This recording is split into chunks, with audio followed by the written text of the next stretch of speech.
like a month or a year has passed. But at the same time, this happened.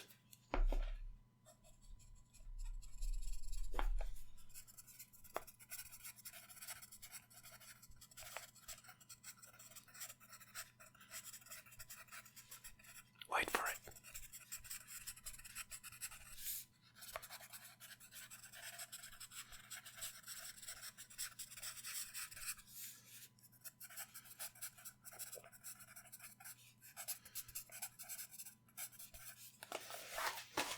This happened. Can you read this? It says events.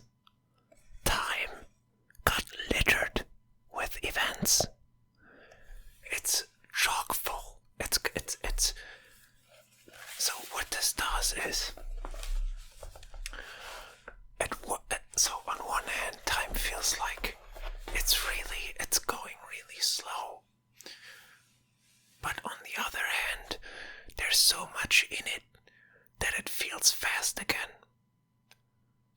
So to me time feels like it's rushing past, but it's also rushing past really slowly. Like, how is that possible? And I just explained it. It's because there's so much happening. But at the same time, we feel like we have to process all of that, So that's what makes it fast. But because so much is happening, it also it's like what a week that was a week. It felt like last day I learned more than in a whole month or whatever. And I think many things caused this to happen. I already alluded, my controversial statement, which shouldn't be controversial, that there's good sides and bad sides to everything, or that there's more to know to all of these subjects that are getting thrown at you. But it's not just, this COVID thing.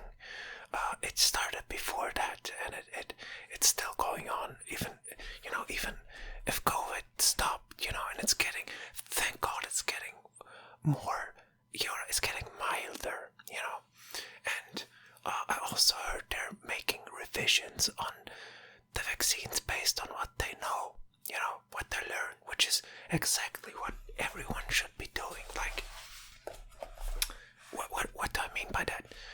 You can't get stretched into both directions here. You gotta find the middle, You gotta pull it together, man, You have to, and I think this is already happening. You see it. It's not at the moment. It feels like it's not getting crazier. We are pulling it together, meaning we are, instead of letting time tear itself apart and let who know what happens, who knows what happens if time is gone. Maybe, it tears space with it or something, which would be catastrophic. So let's not try and do this. Let's pull it together and land in the now, which is, now, which, it already passed, but it's really, it's always with you if you know where to look for it, Which was my point with all the vaccine controversy. Like, let that not, you have to pull it back to, okay, well, in the end, what it's gonna boil down to is, we know some things, we don't know other things.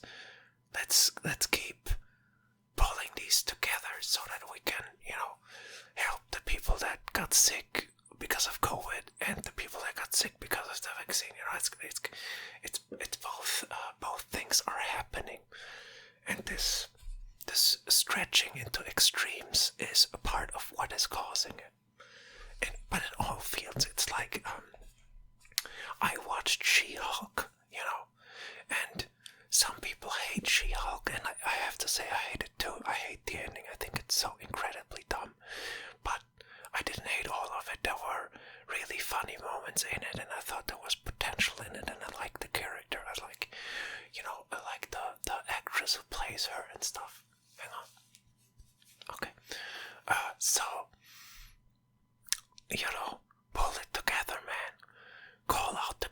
criticism. You can say, I'm not a fan of how our leaders manage this whole COVID situation. Okay, cool, I agree. But also see the humanity in that. Don't go for the, well, they're planning to kill us all, you know. Or go for the, well, everyone who didn't get vaccinated is basically a complete moron and should be killed. You can see how that's not gonna help the situation, you know. So, which is actually, I'm not gonna talk about the whole vaccine. I don't want to come across like I want to polarize on, polarize, period. I want to do the opposite. I want to, pull it together, man. And that only happens with love. So if you see someone talk bad or ill about, let's say, who's like Elon Musk or Klaus Schwab or someone, like these very famous punching bags, try to always see the humanity, and I think you will come to see that they're all human for the most part. And they're all idiots too, which is, I talked about that in an earlier video, which is also important to realize, you can be the most renowned doctor in your field, you're still an idiot in another field, So, I think that's a big part of what pulls people and time apart, or what can do that, is this sort of, I'm not gonna even listen to that. I'm not gonna, and that's an evil, that's pure evil. I mean, there is evil in the world, and there are people that did things that should be condemned, or, at least investigated for whatever you wanna, I'm not saying that doesn't exist, but even, and I think that's the reason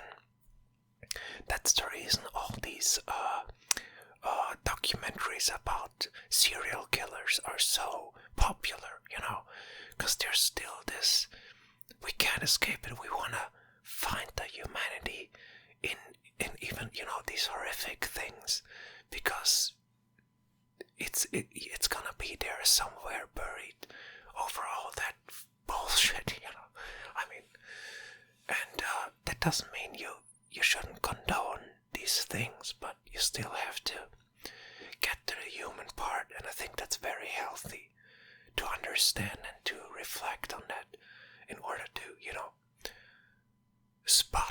spot it when someone's falling over into an extreme, or maybe you yourself can spot it better for you, that maybe, I certainly felt like in the COVID time, but also before that, I was very cynical. I thought, like, man, I worked in advertisement, and sorry, and I got paid so much, and now I do something way more valuable to society.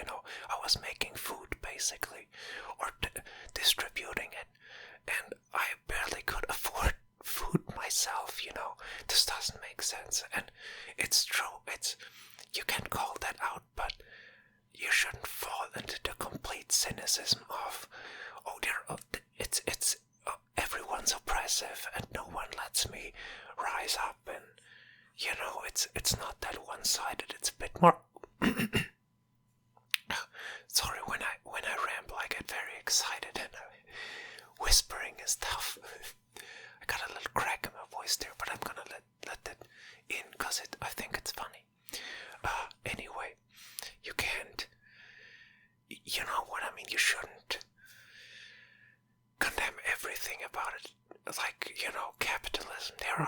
Surely there are criticisms, like I just pointed out, like something's not right if the people that give out, make it possible so that other people eat, that those are the people that can't eat. Like, that doesn't make any sense. Like, we should have a better distribution of wealth, whatever you want to call it, and in my opinion, ideas like something like a UBI are, I wouldn't condemn them, but I can see also the problems that come with it, and you probably need to solve them. And sorry, my hair's. Wait a minute. Okay, so yeah, it doesn't help. It does what it wants, but it's funny. I'm gonna leave that in also. So anyway, that's my point of making this whole channel, basically, is to illuminate a little bit of both, or inspire you to illuminate that for yourself. If you're on the side that that likes to just follow the official voice and never question it, I would ask you to question it. And if you're the one that never if you're the one that questions everything, I would say, yeah, that's good, but also don't fall into the, it's not like you shouldn't build a too strict of a narrative around that too soon. A lot of times you will see that, well, it wasn't this cabal of people that wanted something bad for everyone. It was, perhaps a bit of greed there, a bit of corruption there, but just a lot of, fear and very human emotions, like that led to a certain conclusion. Like, not everyone's. It doesn't need this big conspiracy. It just needs these. Not that conspiracies are. Some of them are real, and that's frightening. But for the most part, I think people are acting for very human reasons, and you have to, if you connect with that, and if we carry that out, these people that are afraid and maybe didn't act the right way because of fear and all of that stuff, may be inspired also to then look, they're not completely condemning me, so maybe I shouldn't put up this wall in front of me and say these are all stupid idiots, and maybe I could open up myself a bit and think this over again. You know what I mean? Like, the people in power are in the end also people, and I feel a lot could be done if if there's a bit of more, like, again, some things should be condemned, or they some things are just bad, but some are very human mistakes, and I feel like many of these, well, powerful people are doing the same thing that their critics are doing. They criticize something true, but put up a wall, because, well, look, it goes back to the Dunning-Kruger effect. I saw something true.